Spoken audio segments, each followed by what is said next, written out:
Chers frères et sœurs, chers amis, que la paix de Dieu vous soit donnée en Jésus-Christ. La vigile matinale que j'aurai à lire pour vous aujourd'hui, c'est la partie du 3 septembre 2025. Le grand titre est Aujourd'hui avec Jésus et ce livre est écrit par Roberto Badenas. Et votre sœur Joanne Fortuné va lire cette partie pour vous. Le sous-titre se dit ainsi, lampe. Ton œil est la lampe de ton corps. Lorsque ton œil est en bon état, tout ton corps est éclairé. Mais lorsque ton œil est en mauvais état, ton corps est dans les ténèbres. Prends donc garde que la lumière qui est en toi ne soit ténèbres. Si donc tout ton corps est éclairé, n'ayant aucune partie dans les ténèbres, il sera entièrement éclairé, comme lorsque la lampe t'éclaire de sa lumière. Luc 11, les versets 34 à 36. J'ai dans mon bureau une petite collection de lampes en terre cuite, dont plusieurs ont été rapportées de pays bibliques et certaines vraisemblablement de l'époque de Jésus. Ce sont des récipients fermés, à l'exception de 2 trous. L'un d'eux, en haut, est utilisé pour remplir le réservoir d'huile. Un autre, légèrement rainuré au niveau du bec, d'où l'on tirait une mèche, souvent en lin. Ésaïe 42, verset 3, 43, verset 17.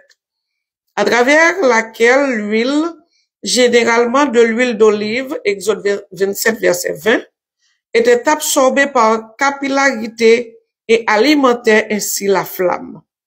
Certains étaient munis d'un anneau à l'extrémité opposée pour le transport.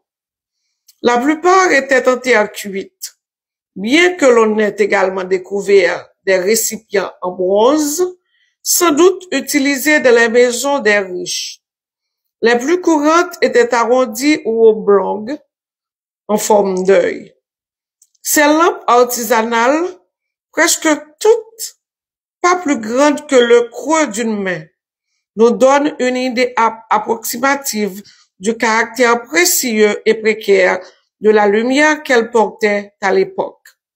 Il en dépendait pour pouvoir se déplacer dans la maison ou ses environs avec une certaine sécurité dans l'ombre de la nuit. Nos yeux sont les lampes de notre corps. Lorsqu'ils sont fixés sur le bien, notre œil est bon, c'est-à-dire aplou, c'est-à-dire sain, droit, entier, ne se détournant pas ou louchant vers le mal, et tout notre être marche dans la lumière. Mais lorsque notre regard est tourné vers le mal, nous sommes comme des lampes égarées qui, au lieu d'éclairer, projettent leurs propres ombres, aggravant leurs propres ténèbres. Une partie de notre mission en tant que disciples du Christ est d'être lumière, d'être les yeux de celui qui ne voit pas clair dans les ténèbres de sa vie. Lorsque nos lampes sont alimentées par la lumière divine, Psaume 112, verset 4, Psaume 119, verset 105, et qu'elles sont correctement dirigées, cette lumière brille dans tout ce que nous faisons. Souvent, nous n'avons pas besoin de prêcher avec des mots.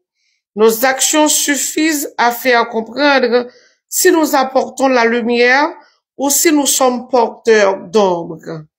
Seigneur, éclaire-moi toujours pour transmettre ta lumière. Seigneur, éclaire-moi toujours pour transmettre ta lumière. Que Dieu vous bénisse. Au revoir, à la prochaine.